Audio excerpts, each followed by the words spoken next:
kọ́lọ̀ ń járe yín pẹ́ kọ́lọ̀ má fi kankan ṣe àlàáfíà yín stability mo kí yín púpọ̀ bàbá imam ahlan wa sahlan sheikh ọlọ́run kó ṣàlékún dáadáa fún gbogbo ẹ̀yàn fáà wa ọlọ́nàbọ̀wà muhammad sallallahu alaihi wasallam bàbá suleiman ẹ̀bá gbogbo rabbun ganiyyun karimun la sharika lahu rabbun ganiyyun karimun la sharika lahu barrun ra'ufun rahimun واسع الكرم بر رؤوف رحيم واسع. dúpẹ́ púpọ̀ lọ́dọ̀ ọlọ́run bàbá ọlọ́mọ ó yá bísímìlá aláàjì wa muhammad taofik alfulanny bísímìlá ó yá máa bọ̀ wá a kí ìyá ọlọ́mọ àgbà àpò oríire náà ọba tó ti ní kí oríire yín máa ṣojú ẹ̀mí yín. Adúpẹ́ lọ́dọ̀ ọlọ́run ọba tó fi ìfẹ́ àti àánú àti ayọ̀ tó fi kó wa jọ kó má fi ìbínú ẹ̀ kó má fi tú wa ká. Àmín. Àlùbáríkà la hawla wala quwwata illa billahi al-aliyyil azim. Illa billahi al-aliyyil azim. Ìgbà tí àwọn ìyá ọlọ́mọ ti dé báyìí. والجلسة تبتدئ بإذن الله. Bàbá wa yóò rí lọ́wọ́ gbókè púpọ̀ kọ́lọ̀ ń járe yín pẹ́ kí nǹkan kan máa ṣe àlàáfíà yín. Simahum fi wujuhillah wallahi al-azim. Láti ilẹ̀ bàbá láwọn fi kọ́ra àwọn láti ilẹ̀ ní. Alhamdulillah. Wàláhì ó lẹ́tí ìdílé lẹ́tí lọ́lẹ̀ kírun yìí kọ́lọ̀ ń jára náà lè jọ yín. Àmín. Kọ́lọ̀ ń jára náà lè jọ yín. Àmín. Kọ́lọ̀ ń jára náà lè jọ yín. فضيلة أبا وعفا فضيلة الخليفة جماعة الوالد المنتظر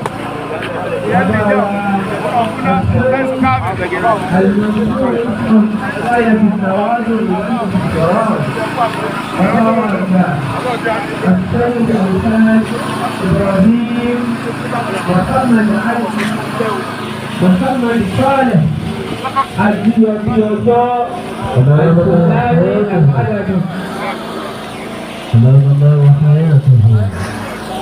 Akíwọlé bàbá wa àgbà, Khalifa wa àgbà bàbá wa jíọ bí ọjọ́. Adamallahu hayatakum wa talallahu umrakum khidmatan lil islam. Akíwọlé bàbá wa àgbà, Khalifa bàbá wa jíọ bí ọjọ́.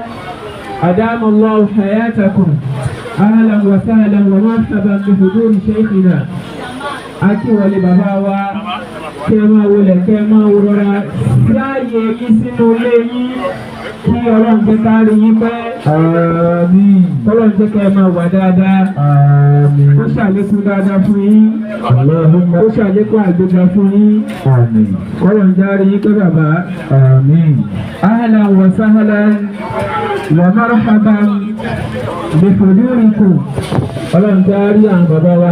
Àmín. Bákan náà mo kí bàbá wa the national president gbogbo àwa Istirila tí wọ́n jẹ́ bàbá wa tí wọ́n tọ́ wa tí wọ́n rè wá bàbá wa Fadilatu Sheikh Adam Olanrewaju Alfulanny ọlọ́run jẹ́ ká rí yín pẹ́ àmín ọlọ́run jẹ́ kẹ́ náà wá dáadáa àtàgbà àtìgbà ọlọ́run má jẹ́ kí kankan dàrú bẹ́ẹ̀ la hawla wala quwwata illa billahi al-aliyyil azim.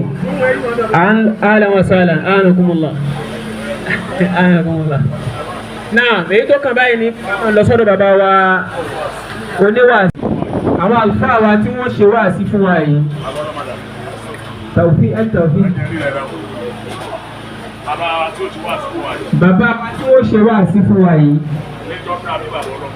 níjọ́ tí a bí bàbá ọlọ́mọ àwọn ni wọ́n ṣe wáàsí. Allahu akbar. Bàbá wa àgbà jí ọbí ọjọ́ ọlọ́run bá wa kẹ́ wọn. Àwọn ni wọ́n ra ẹran súná.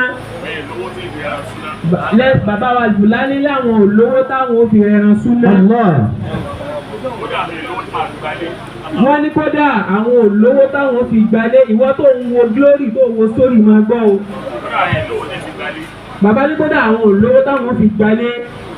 La ilaha illallah. ìgbà tí wọ́n bí bàbá ọlọ́mọ yẹn Haji Taofeek. ilé bàbá wa jí ọbí ọjọ́ là ń gbé. ilé bàbá wa jí ọbí ọjọ́ ni bàbá ń gbé. bàbá ń gbélé kéwú. ìyá ọlọ́mọ àgbà ń gbọ́dọ̀ bàbá. ìyá ọlọ́mọ àgbà wọ́n ń gbé ọ̀dọ̀ bàbá. wọ́n kà pè mí pé ìyá tàbí ti fi wọ́n. wọ́n kàn pé bàbá ní gbọ́dọ̀ ìyàwó rẹ̀ ti bímọ o. nínú àwẹ̀ níjọ́ náà. nínú àwẹ̀ ìjọ náà tó ń gbọ́ báyìí. on the 3rd of January. on the 3rd of January. 1990 kìíní kan. la bí bàbá ọlọ́mọ àgbà yìí. èmi àti àbá wa inú ìdọ́. bàbá wa inú ìdọ́ àgbà pẹ̀lú bàbá wa Alfulanny. àwọn àbá wa inú ìdọ́ wà ní dáúlà. bàbá wa Sheikh Dr àwọn wà ní dáúlà nígbà náà. àwọn wà ní rọ́bì àfànàwì. àwọn bàbá wa wà ní rọ́bì àfànàwì. tí àjọ wà lé kéjọ náà. tí wọ́n jọ wà lé kéjọ náà. ìjọba àwa sọmọ ló kọ. níjọ́ tí wọ́n wàá sọ Haji Taofeek ló kọ. àwọn ni wọ́n wá sí wáàsí. bàbá wa inú ìdọ́ àgbà ni wọ́n wá ṣe wáàsí. nígbà tí tàbí bí làwọn àdúrà. nígbà tí Haji Taofeek náà wá bímọ yìí. nígbà tó bí àkọ́kọ́. òun kò sí Nàìjíríà. kò sí Nàìjíríà ń gbà náà. bàbá jí ọbí ọjọ́ àwọn ni wọ́n sọmọ lórúkọ. bàbá jí ọbí ọjọ́ ni wọ́n sọmọ lórúkọ. bàbá inú ìwọ́n ò sí Nàìjíríà ń jọ náà. bàbá wa inú ìlú àwọn náà ò sí Nàìjíríà ń jọ náà. nígbà tó wá bíẹ́lẹ̀ kejì. ìgbà tó wá bíẹ́lẹ̀ kejì. Ọlọ́run ti fi bàbá jí ọbí ọjọ́ sọ́dọ̀. Ọlọ́run bá wa tẹ́ bàbá wa jí ọbí ọjọ́. wọ́n ní rárá. bá a ti ṣe látàkọ́kọ́. bàbá jí ọbí ọjọ́ tèmi ni wọ́n gbó ọmọ jáde. bàbá wa jí ọbí ọjọ́ tèmi ni wọ́n gbó ọmọ jáde. bàbá wa inú ìdọ́ tó ṣe wá sí ìjọ̀kú máa tiẹ̀. bàbá wa inú ìdọ́ tí wọ́n ṣe wá sí ìjọ̀kú máa ti tiẹ̀. àwọn náà ni wọ́n ṣe wá sí ìjọ̀kú ọmọ rẹ̀. àwọn náà ni wọ́n ṣe wá sí ìjọ̀kú ọmọ rẹ̀. èmi ò fẹ́ mo ń bẹ láyé mo ń bẹ láyé. Alhamdulillah bàbá Alfulanny bẹ láyé wọ́n bẹ láyé. Ọlọ́run pa mí. Ọlọ́run pa bàbá. Ọlọ́run pa inú ìdọ́. Ọlọ́run pa bàbá wa inú ìdọ́. Ọlọ́run pa gbogbo àwọn bàbá wa. níjọ́ tí bàbá jí ọmọ ọjọ́ sọ eléyìí ló kọ. níjọ́ tí bàbá jí ọbí ọjọ́ sọ Haji Taofeek yìí lórúkọ. bàbá wa pírẹsidẹ́ǹtì wa. bàbá wa pírẹsidẹ́ǹtì wa. àwọn náà jókòó tí bàbá jí ọbí ọjọ́ lọ́jọ́ náà. àwọn ni wọ́n jókòó tí bàbá jí ọbí ọjọ́ lọ́jọ́ náà. Allahu akbar. lọ́dún náà. àwọn náà tó wá jókòó tí bàbá jí ọjọ́ lẹ́yìn. àwọn tí wọ́n jókòó tí bàbá jí ọjọ́ lẹ́yìn. Alhamdulillah. Ọlọ́run tó dáadáa. Ọlọ́run tó dáadáa púpọ̀. alọ́bí wá sí. káwa lọ bí wá sí. bàbá wa inú ìdọ́. bàbá wa inú ìdọ́. wọ́n ṣe fún wa. kí wọ́n ṣe wá sí fún wa. ṣe tọdún náà. bá ṣe ṣe tọdún náà. tó lálùbáríkà. tó lálùbáríkà. káwọn eléyìí náà lálùbáríkà. káwọn eléyìí náà lálùbáríkà. Kamal ìyá ọlọ́mọ.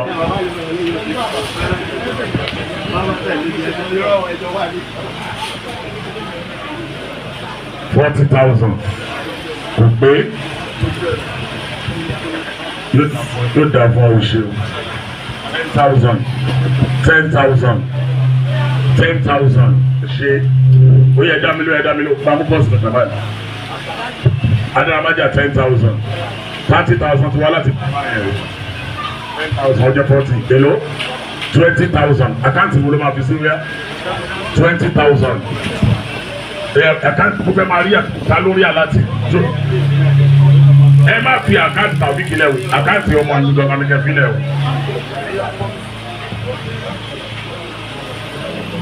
O ṣeun ṣíṣe mọ̀sùlù 5,000 ẹ̀yin bàbá ọlọ́mọ àgbà óyá àkáǹtì ẹ̀dá bá a mú bọ́ọ̀sì mi sẹ́ Kamal àkáǹtì àmọ̀ òṣè óyá 20,000 ló dà fún yín àbá ìníàm abalaji 5,000 ló dà fún ṣé ẹ ti ṣe sínú àkáǹtì yẹn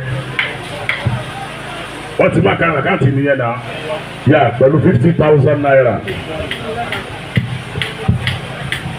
Ó yà ká nàmbà bàbá ẹ̀kọ́ 90 wọ́n ti kí àkáǹtì nàmbà yẹn jáde báyìí ó pè ní àbí